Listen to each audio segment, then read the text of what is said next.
Hey, what's up guys? Welcome back to another video, and it's actually been a couple weeks since my last drawing video that wasn't a short or a time lapse or something like that. But I have been doing other things. I just finished a live Instagram drawing of Kang the Conqueror, or as he is in the show, He Who Remains, played by Jonathan Majors. And my Instagram link's actually in the bio, so if you check it out, you should go over there, add me on Instagram, and watch these live videos. I would love to do live videos on YouTube, but I can't yet. I'm many subscribers away, so be sure and subscribe to this if you like it. And then maybe someday I'll be doing live videos on YouTube, which will be really fun. But this character that I drew is from the Loki TV show on Disney Plus, and also famous big bad from Marvel, Kang the Conqueror. So this was the TV show version played by Jonathan Majors, and now I'm going to do the comic version, which is drastically different than this one. But he's a character that's famous for having many variants of himself and can be drastically different in every case. But yeah, I'm loving that show. I'd love to hear what you guys think about this show. Give me some season 2 predictions in the comments, or give me anything in the comments. And even if you've never even seen the show, just write that. But it'll be a lot of fun. And I'm going to go over some inking techniques and some coloring techniques with these markers. And here we go. Okay, now I'm going to start drawing my old comic accurate Kang the Conqueror in the sort of goofy but equally sort of awesome science fiction time traveler suit.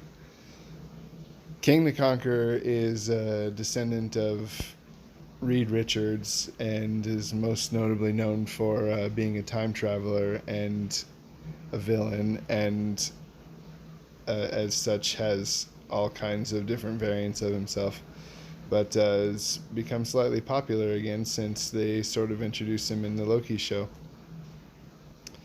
I started off drawing this with just a pencil, very, very loose. I want to try and get more of the details down in ink, but I just wanted an idea of what I wanted to see, like pose-wise and expression-wise and all that. It's pretty basic, but I think it looks pretty cool. And after the pencil work, I just go straight into grabbing a fine tip pen. I started with the micron 0.3, and then I moved up to 0.4. This 0.3 is a little bit too small. Now with my basic sketch under there, I can add these details, and I'm not really constrained to what I drew. I can be a little bit more free with it. Now that I've got the basic outline, I can go in with a little bit darker stuff. This is actually a calligraphy pen. The angle of the calligraphy pen is really good for drawing these thicker and thinner lines. I'm using them for the really dark areas in the shadows of the fabric here. I can go back with my smaller pen and redo some of those areas and add a little bit more details. I'm trying to give him some kind of science fiction blaster, because he's supposed to be from the future and he's supposed to be a conqueror, so he's definitely going to have a big, powerful, futuristic looking comic book awesome gun.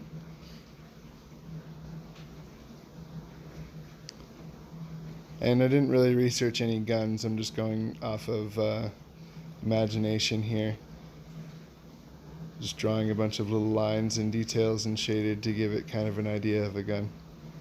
I like to take a larger pen and go over the outline of these things just to make it a little bit more prominent. Some of the details I want to go back over. I want to add some shadows in the face. Usually when you're going over these really dark areas, you really want to pay attention to where your light source is coming from. In this particular case, I'm going to have sort of like the cosmic energy coming out of his hand.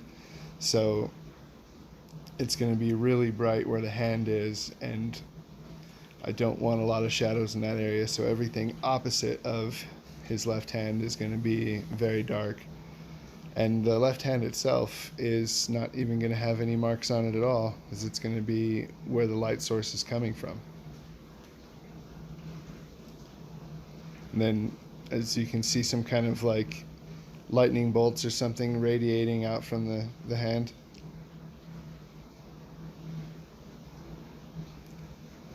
I think it's coming together pretty well now. Now I can really get a sense of what I want to see. I can go back over the shadowy areas a little bit more and really define those areas so they pop out really nicely.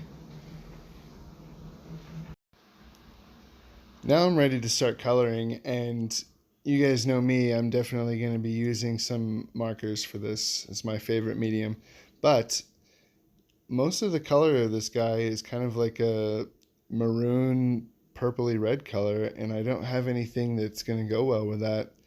I have a bunch of blue and a bunch of really dark purple and a bunch of really dark red. So what I'm doing here in the margin is I'm testing all these different markers to see what they're going to look like, and I'm testing to see if they blend at all. These markers that I'm using are Tombow alcohol markers, and they don't seem to want to blend as well with the darker colors. I also have a bunch of copic markers that I've been using, which tend to blend a little bit better, and wouldn't you know it, they're a little bit more expensive than the Tombow markers, but that's just how it goes.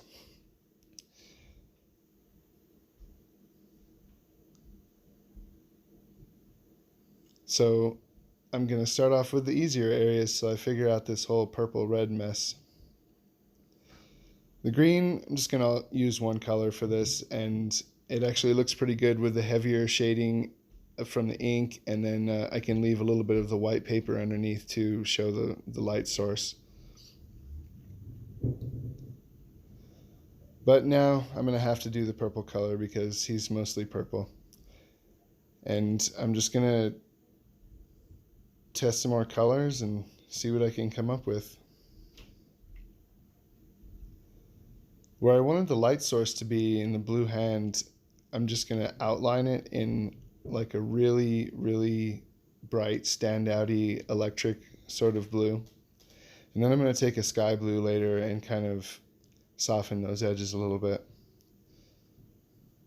I just decided to go with my bravery test and start doing this dark red that I have. The dark red actually dries a little bit lighter, so it's not too bad. And I can go over it with this sort of pinky lavendery color to try and soften it a little bit where I want the highlights to be.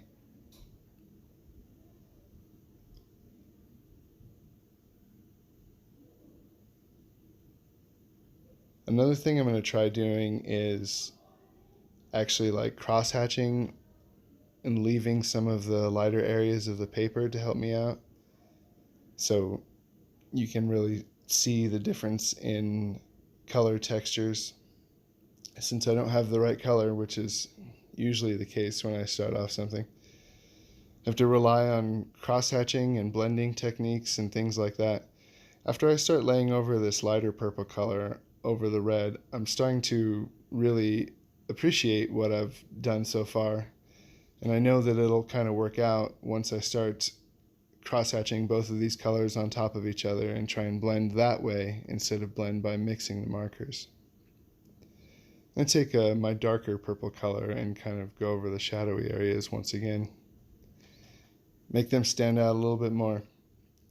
As I always say, and I got from Bob Ross, you can't have the light without the dark. Tried several times to make this red and this purple mix together, and they just don't do it. The red is just too dark. So here's what I meant by the cross-hatching. If I do this really soft lines, it gives the impression of a glare, and it's actually not too bad. Kind of happy with this outcome.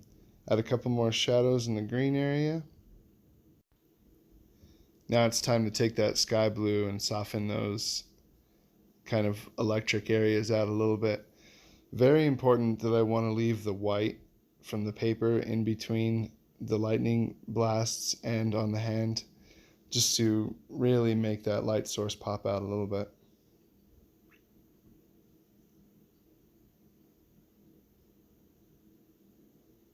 There we have it. It's almost done. I'm just adding a few more details, trying to make this lightning kind of really stand out. The last thing I want to do is just color this gun gray and add some white charcoal on top of the ink, and then we're all set. I hope you guys really liked watching this drawing of Kang the Conqueror. I'd like to hear your thoughts in the comments, and definitely don't forget to subscribe. I'll always be making more videos with more inking techniques and coloring techniques. But until next time, see you later.